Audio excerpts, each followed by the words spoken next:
How have your goals as a musician changed over the years? Goals? The goal has been just to play as deeply as possible, as needed, as freely as possible, as needed. And so my goals have been more or less shaped by my karma, which has brought me around certain players, which are already part of legendary historic history, I guess we might say, paths. As, let's say, to put it in a cultural context, extending from the Coltrane process. And that never was an ambition of mine. The ambition as a child was always just, if there was any, it was just to play better and play stronger and go deeper and play harder. And we're talking about things that began when I was a child, playing, I mean, so far beyond the flesh. And this is typical for drummers. You play until your skin breaks and you bleed and you keep playing, and there's no stopping. There's no opportunity to consider pain because you go beyond the pain. So once you're cultured to go beyond pain like that, so you reach a different view of what music's about. So growing up with a damaged carcass, body, from injuries by the numbers, all kinds of obstacles, and bleedings, a lot of bleedings, see? A lot of bloodshed, which is the price. You have to shed your blood. I think it was Beethoven that said the only time you get before the master is when you pave your way there with blood, so to speak. I think that's a good point. I mean, a little dramatic, but certainly he was, and I think the path here has been very dramatic. Mm-hmm. So the goal has been only to be true, to keep it spiritual. That's been the goal straight through. So whatever the music situation was that came up, regardless of the time and the peaks, circumstances, conditions, or whatever, I tried to be true. It wasn't always easy. See? But that has been, let's say, not so much the goal, but the discipline. So we must move forward with a sense of discipline, direction. Not stiff, direction. Hope for the best. So for me, it worked out for the better. Without self-ambition, it worked out for the better because the karma was there. And then I would go beyond that to say that people who practice what I'm talking about, in terms of self-transcending practice, you open up doors for yourself that are way beyond you. Way beyond yourself is the idea of self-transcending. I mean, it's limitation transcending practice. Have you had any, let's say, physical issues come up through your later parts of your career that keep you from playing as you wish? Issues? Physical issues? What, because of Physical age? limitations or? Nothing really to speak of. Diabetes showed up, 2000. Although I supposedly had it for 25 years, but that's when the breakdown occurred in 2000. I couldn't see. I mean, I was seeing blue and green sometimes. I had no ability to balance myself. When I stood up, I'd fall down. If I leaned over a little bit this way, I mean, even an inch over, just the thought of leaning over, I'd fall down. So I was gone. I was really basically out of the body in a very, very fragile, extreme diabetic condition. So I was hospitalized at that point. I was forced. I didn't want to be hospitalized. I was forced. Put in intensive care unit for I think a couple of weeks, something like that. And it was good because I couldn't think. I was in a state. Talk about a state. There was no thought. If I tried to think, I would fall into a black hole, which is reminiscent of how I was when I was a child. When I sit on the edge of the bed and then close my eyes and then slip off into, let's say, a dimension of the universe. I see the universe open up in my mind. I see this vision of grand, cosmic vision. And then I could pull myself out of that. And so with the diabetic condition I had, or collapse, whatever we want to call it, that brought me into a whole other dimension of dysfunctionality yet functionality, because it enabled me to see the unconscious at work here. The unconscious, see? The non-conscious, because I couldn't think, I couldn't do anything, but I was conscious. In fact, it was during that state that I was seeing these black shadows all over the place. Shadow beings, see? They were coming for me. They were like hovering around where I was resting, and I said, no. You said, don't think I'm going. I'm not going yet. My body's going. I'm not going yet. I have work to do.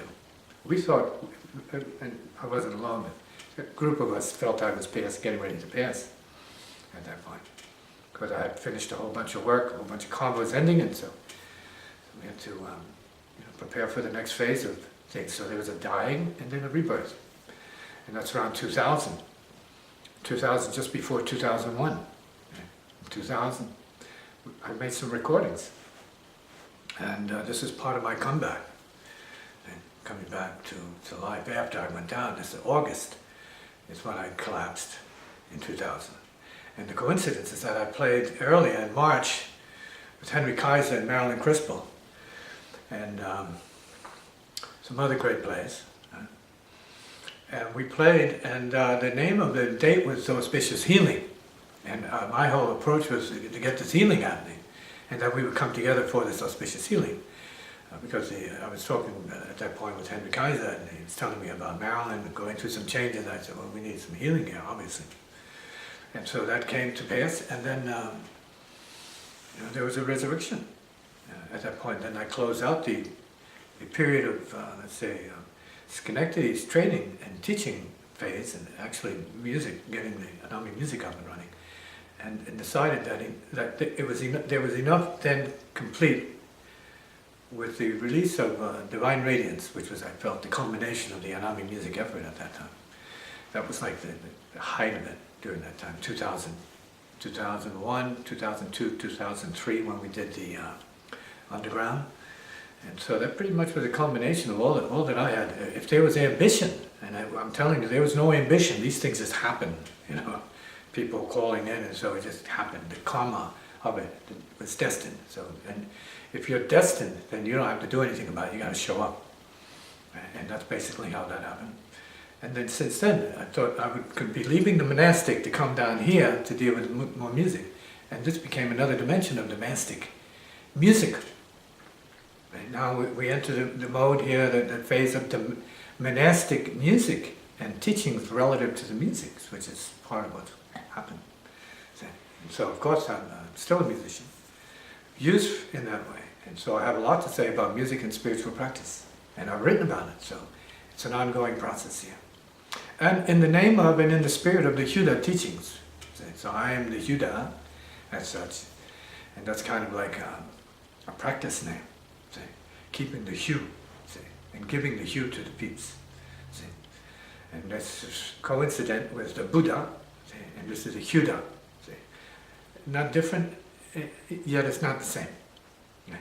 And music has been my genius, in a sense, from the beginning, working with the ears and sound, and musicians, and the spirits, and that has been continuous.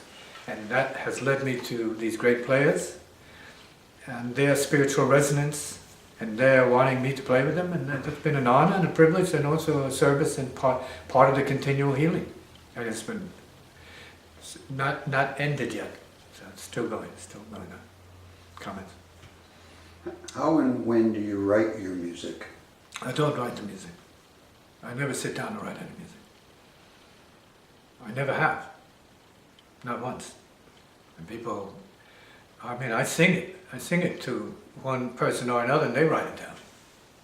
So I don't write music. I don't take the time to write music. Your question? And are those melodies that come to you differently than your improvisations, or? Well, my improvisation's all melody.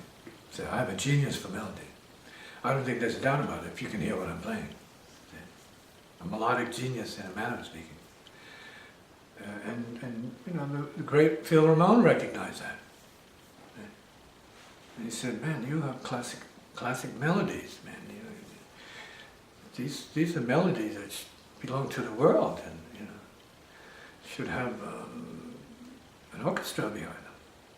And he invited me to do that, but I didn't feel ready at that point for that kind of sit down and work approach to the music. It's always been more fly like a gypsy, get out there and play what I feel, on the spot. That's how I've done everything. And would you consider going another way? Has composition appealed to you? Maybe in the future. I did say at one point to someone or other that in my last phase I would probably like to sit down and write something. And of course that would be after, and I'm saying this is a fact now, after many, many books that I've written on wisdom, which I think is a great lead-up to any music, which will be more of an extension of the wisdom. The music is wisdom to me. It's not melody, it's not just music, but it's wisdom, right? In musical form. Because it comes from a wisdom being. Do different time periods evoke different things in your playing? Time periods in what sense? Just different phases, let's say. Well, it's no different from this moment, say, which you ask questions, I respond. Any other moment in my life, it's always been the same. So in the future, it will be the same. I will continue responding to the needs of peeps. And it's not like I can't create it for my own, no. There's simultaneous lines going on there. So I have infinite creative intelligence, in a manner of speaking, musically. It's easy for me to hear things. That's already been demonstrated. So there's no question about that. It's not like I'm giving myself props I don't deserve. The music, by far, transcends what I could say about it. It's obvious. It's natural for me. It's second nature. I just don't want to see myself as a composer. I'll be preoccupied with that machinery at this point. The music that I'm playing is so precious because it's so liberated. See? That's my demonstration of genius. Say, no, we don't have to rehearse it. It has nothing to do with what you think. Please, just follow me out on this. Don't believe anything. Just do it. Let's go. And it's perfect, which is amazing. It's just perfect. That way, it has been perfect and it's all recorded. So it's not perfect by anybody else's standard. I'd say, well, it's perfect by my standard. I okay it. This has been approved of by Bapu Hyuda. Release it. Get it out of my face. Give it to the peeps. Let them figure it out. Let them do it. Do you think these melodies exist before you play them, or are they created? I think there's a stream of melodies that awaits for the individual to come up who's ready, and then it comes through them. Now, I'm not going to say it can only come to them. It may, certain melodies in the air and they come up to a few, and I think that's how it works. And now I have been compared to Vangelis, melodic structure, namely by my son. Rebizar was a genius in his own right. He hears melodies, and he understands the melodies. So he hears the similarities and the coincidences. Because I didn't know that Vangelis wrote certain things. I mean, I found out later on, and we had almost the same melodies. I said, I don't know how he got that melody. I know how I got it. I know where it came from in terms of my experience. So we say there can be coincidences like that. Yeah. That are pure. They're pure coincidences. But there's a wave. So it's pure, but it's then receptivity to the wave of, let's say, melodic instructions coming down from above, let's say. Rather than below, but from above. To inspire the people, lift them up. So what lifts them up is from above. What brings them down is from below. Coming. What is the relationship between the devotional music and the kirtans you're involved in the past and your own music? Well, the significance is heart music, okay? And the melodies of the heart, love melodies. And if we're talking about kirtan music, we're talking about a different stream, right? It's a different stream. It's like part of an infinite, ongoing, endless stream of like mantric melody, which is like bringing everybody up in a manner of speaking. It's its own phenomenon. See, yeah. That's the kirtan thing, bring everybody up. Now we see versions of that here in American gospel, right? Church music, hallelujah. That's similar, but this is different. See, in fact, the kirtans are more African in nature. Okay, because when in my roots, when we'd get together to drum and chant, it was to play forever until you died. And then after you died, there'd be 50 people ready to take your place, happily, until they die, so to speak. They reach exhaustion. See? So it's really an ongoing process there. And that is very important because that is more like the reality and the ongoing stream of sound. See? And that goes back to an old, let's say, Hindu, point, Nada Brahma. Sound is God. God is sound. See? And the word, see? What you hear, what you are, what vibrates. See? Vibration. Life, pulse, vibration. See? Force, creative force, vibration. But we don't just mean that.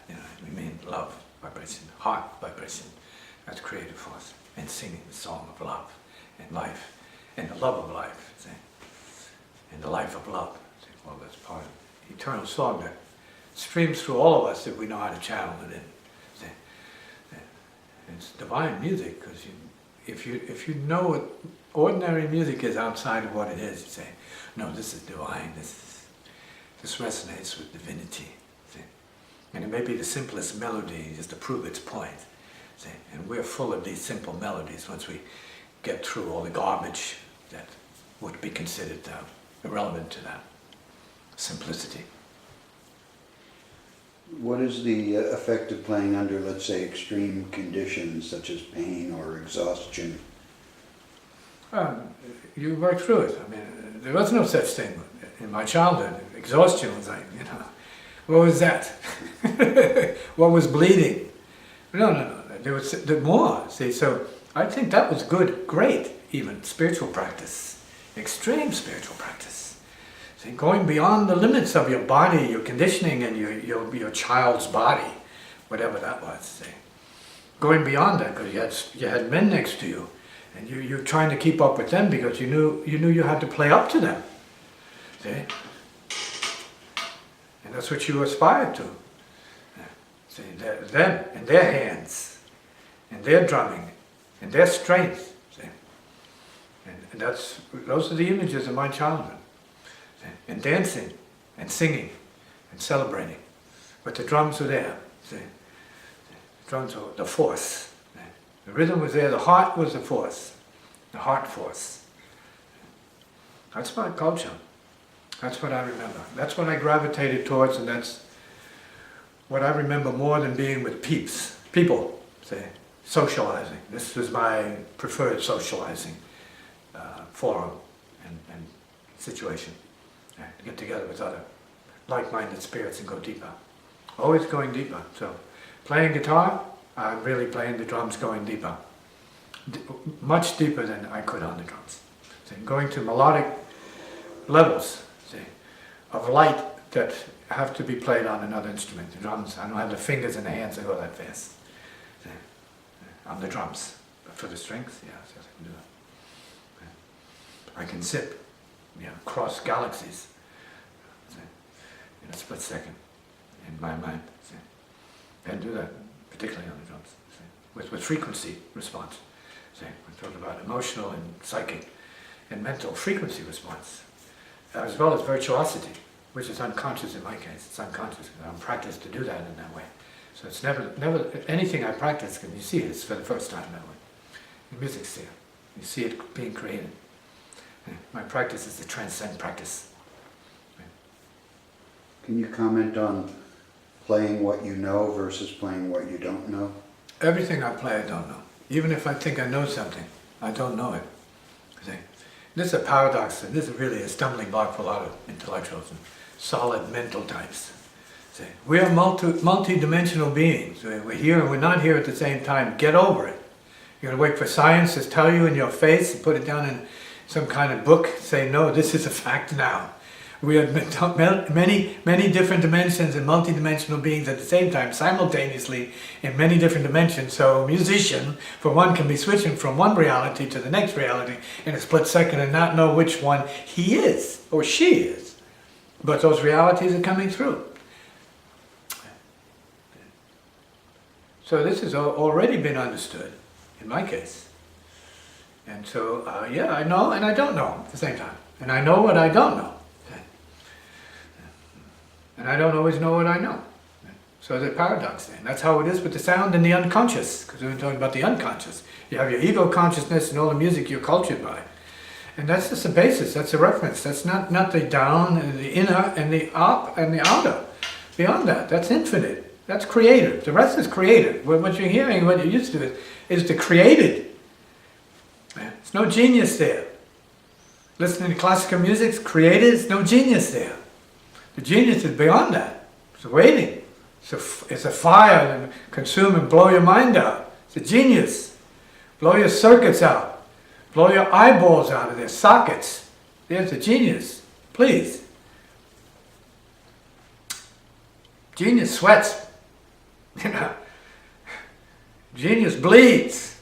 Sweats hard. Transcends. Not comfortable. Always in a tuxedo, nice, and then no sweat.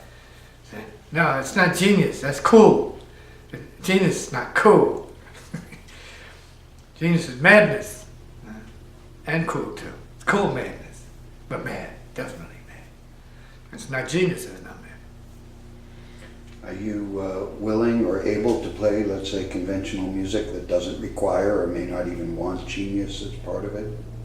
Oh, I can play any kind of music I choose to play. And bring something to it in any case. Because for me it's about the healing. Genius has already been demonstrated in my case. Madness has already been demonstrated. Maybe too often for most people they say, God's just madness. Write him off, he's just mad. Right? The 6-string drummer called a Judas a mad person. Right? Yes, of course. No, creative people are mad too. But mad in a good way. See, this is not mad bullets. My bullets are sound. I play the machine gun up here, man. You want to hear some gunning? I'm gunning. Torpedoes and all of it coming through here. Missiles. Watch out. Rockets, red glare. Right? All of that. See, that can come through anybody. It's not personal. That's what we're here to do, is bring the light and the magnificence of the divine into this presence here, of the world. See, the glory of it is here. It's because you bring it from inside you. See, that's what it be given to you for. Do you feel you play for those, in, let's say, spirits who are unable to play? Who lack I always play for the spirits. I play for my son, I played for my mother, I play for all my people. See, I can't say I like it. It's got to be done. Man, you don't have to do what you like all the time.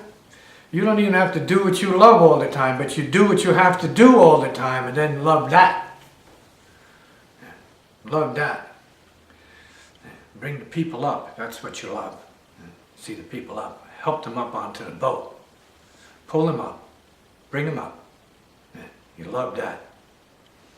And it hurts your hand, but you love that. Say, no, I don't like having to do that, but I love having the people up here. Giving the people what they need. Their freedom. Yeah, I played the song Freedom to give the people back their freedom.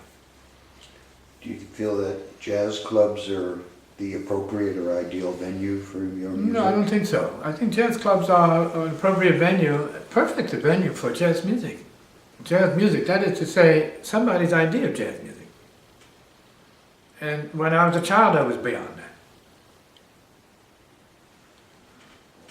I wound up in the Army Band, 440th Generals, U.S. Army Band, by mishap, by fate, by destiny. Running into Miles Davis with my fist in his face. Same thing, by destiny. Right? Nothing against the brilliant Miles Davis. Right? Had nothing to do with that. It's just destiny. In some cases, it's given that way. So to get you know, to make the most of it. So I make the most of it. Every case.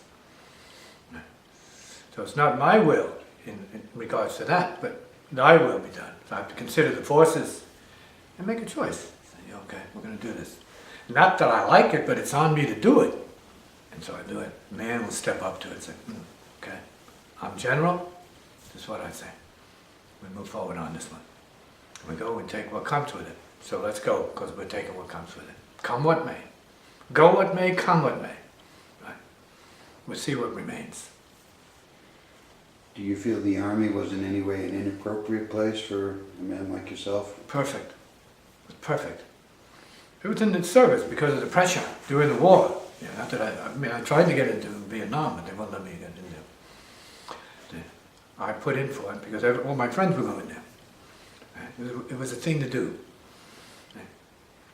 So it's early in the process, but they kept me back. I mean, there was another plan for me. I couldn't join my friends. There's no record of me saying anything about refusing orders to go to Vietnam. Never happened. I wanted to go to Vietnam. The Army wouldn't let me go to Vietnam. They had a better place for me. They sent me overseas.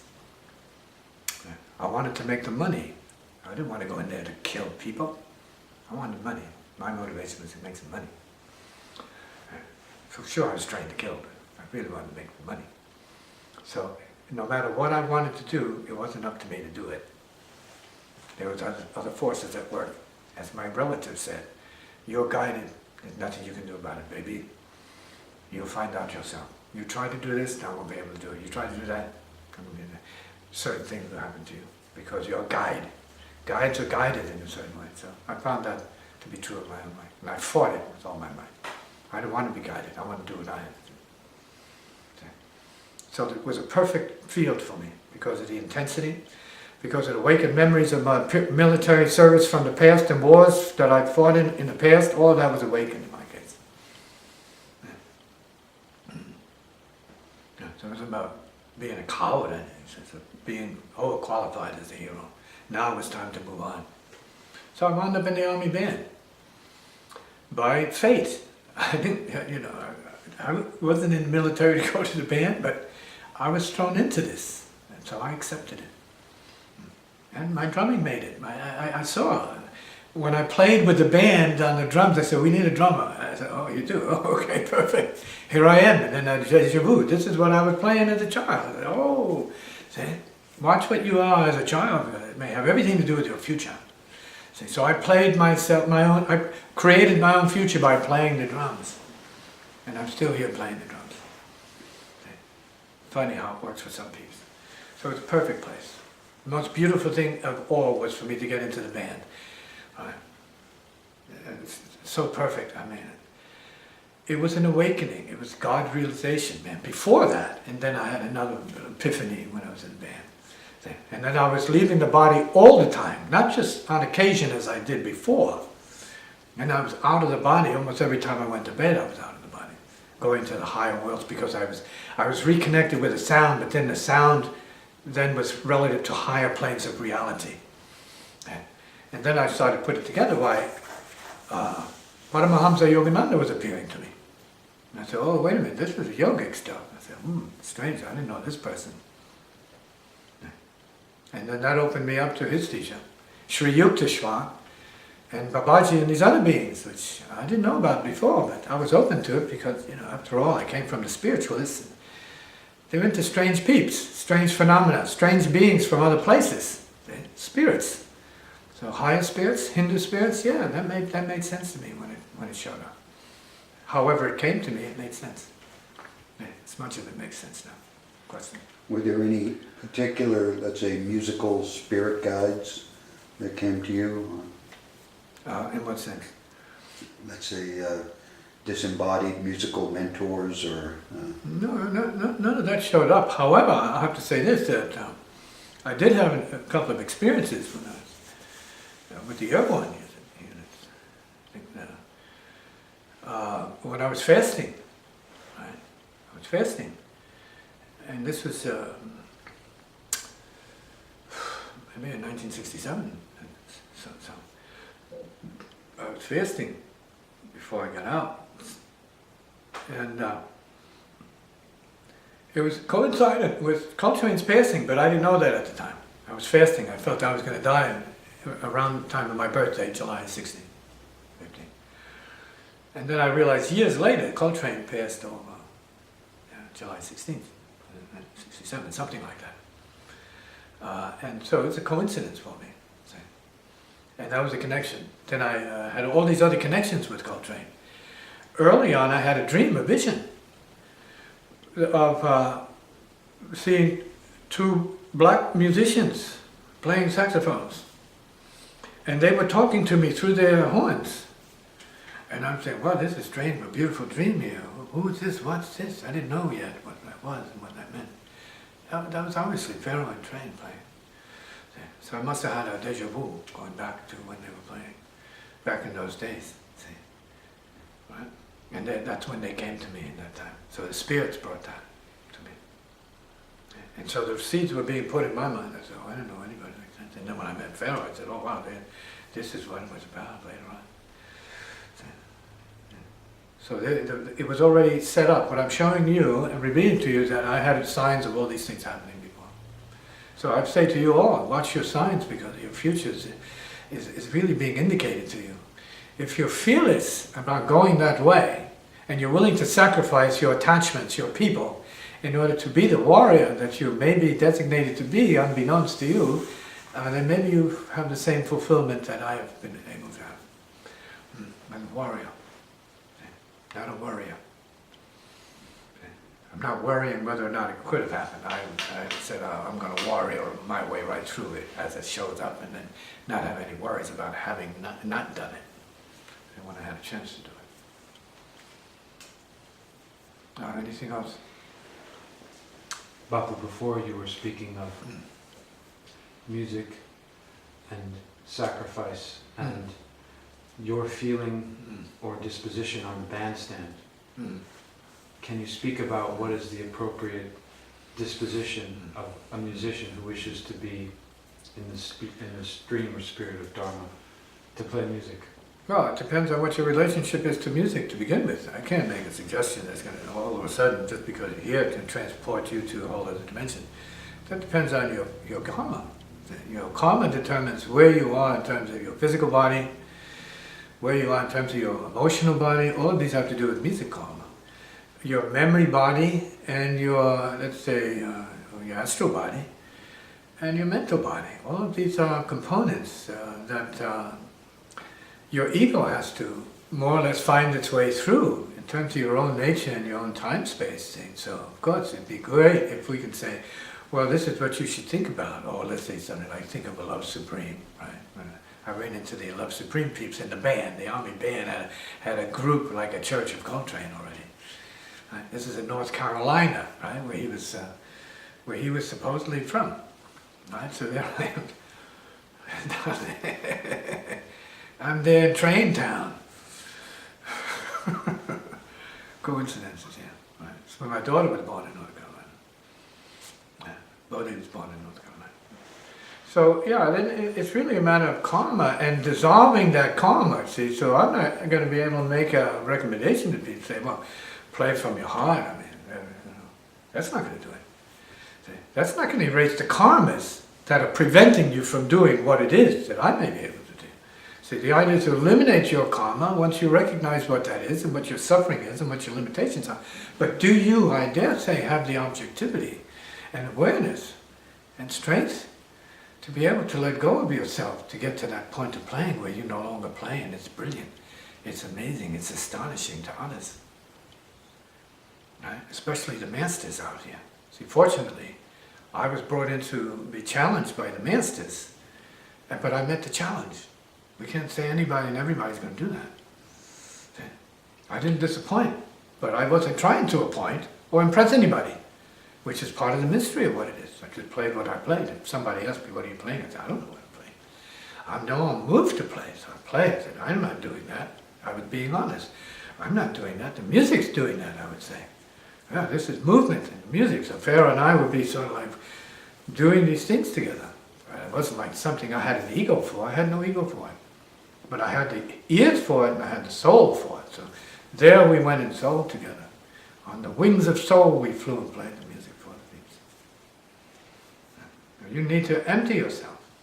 And get rid of your BS. Say your human nature. Get rid of it, kill it. And then you can soar with the eagles of soul.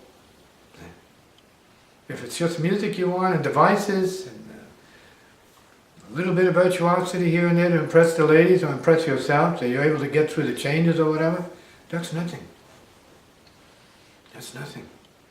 That's academic. That's in the beginning. That's like grammar school. Learning the structures is grammar school. High school, you start learning to get around the structures.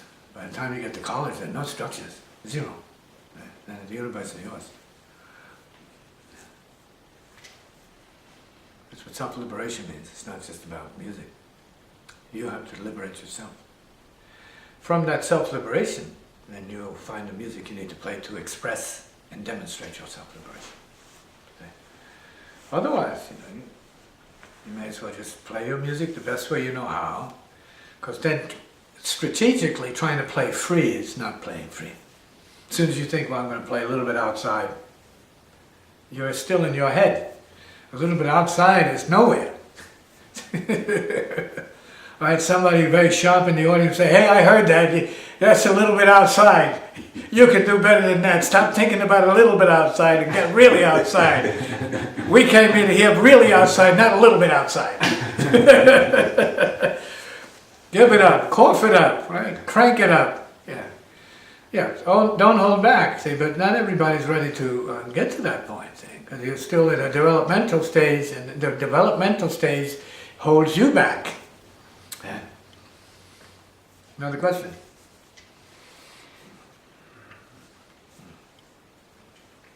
But you said that you come also from a place of being beyond practice.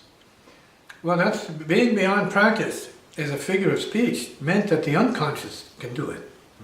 So the practice is there. It's unconscious. See? That's being beyond egoic practice is the point. Yes. There is genetic consciousness. There is genetic unconsciousness that could be superconscious. See? This is all in the realm of, I guess, abstract theories for most peeps. But it's not here. I've played it. I've played it. I know what I'm speaking about. I've experienced it. I've experienced going backwards and forwards on the time track in music, going through the whole spectrum of emotions in one piece, being completely exhausted in one piece, from what, not only what was played, but from what I heard that wasn't played. In the midst of that, that meant that I was able to hear. And then we're talking hearing then from another level, psychic, in the psychic harmonic realm of what it is. See? And that you also have to feed off of that. See? But then you have to understand what that is if you get to that place. See? Where then you enter the ultra harmonic stuff. Right? And it's no longer dissonances and tones. But as Pharaoh would say to me, and this is what I'm saying on the record, and he said it to me, if he doesn't remember it, I'm telling you, this is what he said to me. He said, you remind me of John. And that was due to the timing of when I would come in. It wasn't like I could play music like that. I played my own music, but my timing was such that he felt that there was a correspondence there. Similar spirit, diversely different worlds of music and training and background. But yeah, my work has been mostly intuitive. And drums, to me it's all drums. So if I'm playing melodic, it's still drums. I'm melodic drums. They're all drum melodies. I couldn't play with my hands. I can play with my fingers. I hear them. So.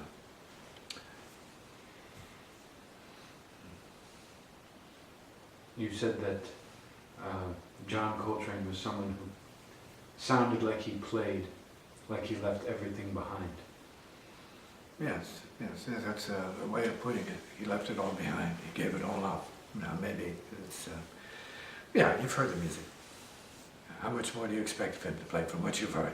Did he give enough up? See? put it all out there. And kept it within a music context. It's still within composition, still within a beginning and an ending. I mean, he didn't drop dead on the bandstand. After he dropped dead. Yeah. Yeah. And so we have the same obligation to give it up. Because it's given to us to give up completely, absolutely, utterly. You have to find the context for that. Something you are moved to, you have to be moved to do, let's say. If you could be moved, then that would be great. So you say, no, this is the context where I can leave it all right here. And feel cleansed, so you have a new life after that. Or continue playing with a new life. And every time you play, it's a new life, as it is in my case. It's death and rebirth, simultaneously. And it should be that for everybody. So make yourselves free enough so that be the case for you. So that resurrection, that moment of resurrection and transcension, and as I say, soaring in the soul and the spiritual winds of spirit, is worth more than any applause and anything else anybody could give you to make you feel recognized or accepted. Being accepted by the heavenly is all of it. It's all of it. It's all of it. It all comes from there. Give it back to that. Can you speak more about the uniqueness of sound and music in this feeling of practice? Can other arts also do the same, like dance or well, painting? if you're connected with a sound, then there's no problem. This is sound connection, and it's more than your ears. It's vibratory sound. Yeah, it's all sound. The body is a sound machine. And so it's really about your attunement to the sound. And it can be dance, it can be painting, it can be poetry, but they're not the same as music. They're not the same. I've done them all. I've danced, I've painted, I've written, I'm still writing. They're all different. The difference with the music and these other things, a little bit more like motion picture. But it's more live than motion picture, although you can record music and then it's motion picture. Is that it's living. The sound is living. And that's the beauty of the musicians they have in this field, where they can, in that instant, communicate with each other in terms of harmony and melody and rhythm, and communicate beyond being human, where you can't even do that with words. See? So it's an extraordinary, almost extrasensory facility. Musicians have, other artists can do that in the same way. It can only be done in music, as far as I can see. Yeah. It's not like painting, and then you're trying to paint, you're all seeing the same thing painting. I mean, you can make a mess and do that, but it's not the same, because you got to be watching. You're not hearing and feeling in the same way. Whereas in music, you can close your eyes, see, and it's happening. It's not about visual. It's non-visual. It could be visual, yeah, but it's non-visual. See, it's deeper than visual, and it's deeper than audio. It's deeper. It's emotional. See? Coming.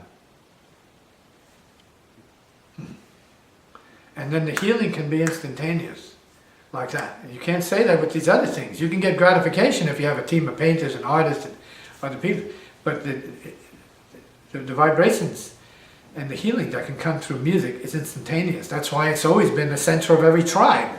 It's not just a bunch of painters. Every tribe has its music. Always. Forever. Right? Music makers. See? Shamans. It's not painters, just painters. No, the painters paint to the music. The writers write to the music. Music first. Because that's more inside us. We are music first. And part of the stream of music, sound, cosmic sound. And the more we could hear inside, the more we see that that's a fact. And speech and all the rest of it is inferior to what it is already. And that's what the infants and the animals work from, the sound. It's not their speech, necessarily. It's the movement of sound, the vibration. And that's what warns the animals when the earth is quaking and the tsunamis are coming. See, it's a vibration, the sound that goes out from the core of the earth as she moans and groans. Animals hear it and they respond like that because we are animals of sound. First. despite what you see, you hear the sound, it doesn't matter what you're looking at anymore, baby, it's done. You're going to throw everything away. You're going to throw everyone away when you hear the right sound. See? Sound first. See? Sound is God, another Brahma. Don't believe me. And you once described your books as being as lyrics to these. Yes, lyrics to the music. They are lyrics, of course. Wisdom lyrics. Absolutely. It couldn't be anything less than that. These are heart melodies, right? And so the lyrics have to be from the heart. See? Not a heart that's tormented and tortured, but a heart that is wise. It has been sort of like wrung out, see? So that the essence is there. Pure motion. See? So it's pure motion that comes through here. Raw. See? Right? From lots of pain. See? Pain even now. See? Oh, it's pain, it's beauty. The bliss of pain, I'd say. This is the bliss of pain. You need that pain so you know where your bliss is.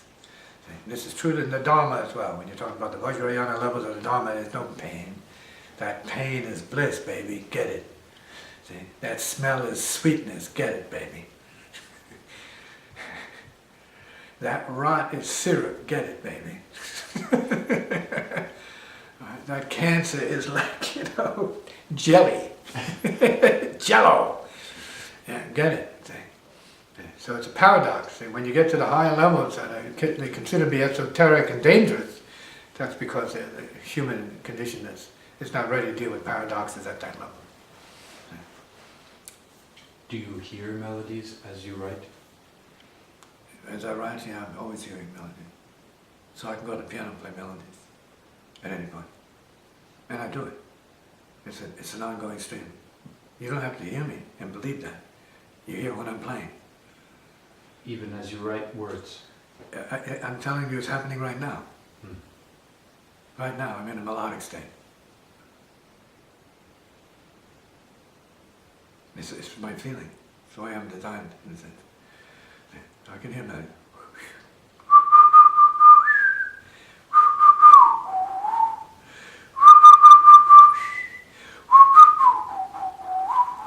It's just infinite. It's infinite. Don't believe it. You have to understand what you open to is what it is. You have to open to it. You have to tell the God in your own mind, say, I want to be open this way, Lord. Lord, please let me be open this way. Of course, Lord, I'll give up my girlfriend to be open in this way. In 2 seconds, she's gone now. She's given up, Lord. Right, now it's me and you, Lord. Lord wants to be your girlfriend. Make the Lord your girlfriend. And be a mistake, finally, and a musician at the same time. Because otherwise, you're going to be wanting stuff, and the Lord is going to be looking down, and you say, "There's your music right there. Here's your music. She's laying right next to you. That's as much music as you can handle right now. Let me know when you need me. I'll be waiting for you." Something like that. So sacrifice is essential in some ways. Now, it doesn't mean you can't have a family and have music too. Of course, you can have a little bit of all of it. Sure. But when you give it all up, so then then you may get more than you can handle. And that's why they say, sacrifice it. And you get it all back. Only the ones who have gone through that understand that paradox. The last shall be first, the first shall be last. It's not a paradox. Question. Is this practice or level of attainment musically for an elite? It's not an attainment. They say it's a step along the way. They don't want to put it to an attainment. It seems like that. So that's why I say it's not an accomplishment. See, it's not an end point. It's a step. So it's a flow. It's a process rather than a product. It's a process. See? And therefore it is said here all the time, everyone and everything you see is a step along the path, and not a stumbling block as you make it.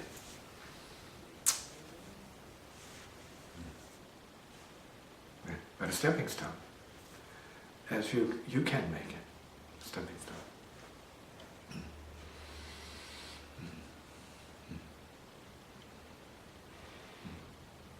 So in my case, I gave everything up, everyone up, in order to do this that I was able to do in the past.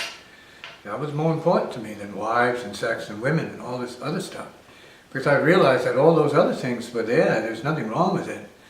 But what I wanted was deeper than, let's say, the kind of gratification I was getting that was like comforting. It's like a remedy of sorts, you know. Candy, love, candy love. That's what I call candy love. Right? What this is torture. What I'm playing from is like volcanic, see, raw, way beyond ordinary intercourse, way beyond that. So talking about thousands of beings having intercourse, right, continually. That's what this is about. And again, it's a process. So it's a volcanic process. It's a volcanic process. Yes, it's a burning and rising, infinite rising, and that's what the creative process, if allowed, is to be. It is that way. And we have to identify ourselves with that. To know this is the creative process. How do I, align myself with this so that I feel this torrent of creativity in some way or other? Very few people want that. And most people want comfort and their sex and their food, right? And anything but this violent interaction with the forces of the Kundalini in your own case. Right? Self-emulation, right? Self-burning, right? Self-extinguishing, exactly, precisely. Because then after that, once you have the openness, so it's theoretical right now, it doesn't matter what you do after that. See? You can have 10 wives, 100 wives, or 100 husbands, depending. See? Once this thing opens, then you can do whatever you have to do. And it is what it is. But before that time, then you're always wanting, you're always desiring, see? You're always feeling inferior to what it is, yourself. See? Feeling less than what it is, and you're always trying, struggling. So the idea is to, have a confrontation with yourself and say, yes, as some have dramatized in the annals of creativity, where the man says, or the woman says, no, give me liberty or give me death. It's God or nothing. And you sometimes have to get to that precipice, right? To have a better sense of who you are, what you're fearing, what you're willing to sacrifice in the process. So we're talking about madness, no doubt about that. Certain kind of madness. But you have to have that madness. And you have to be okay with that madness and understand the humor of that madness and the perils of that madness at the same time, the risks of that madness. But it is being on the edge, there's no question about it. Right on that razor's edge. So you can't move, but you have to.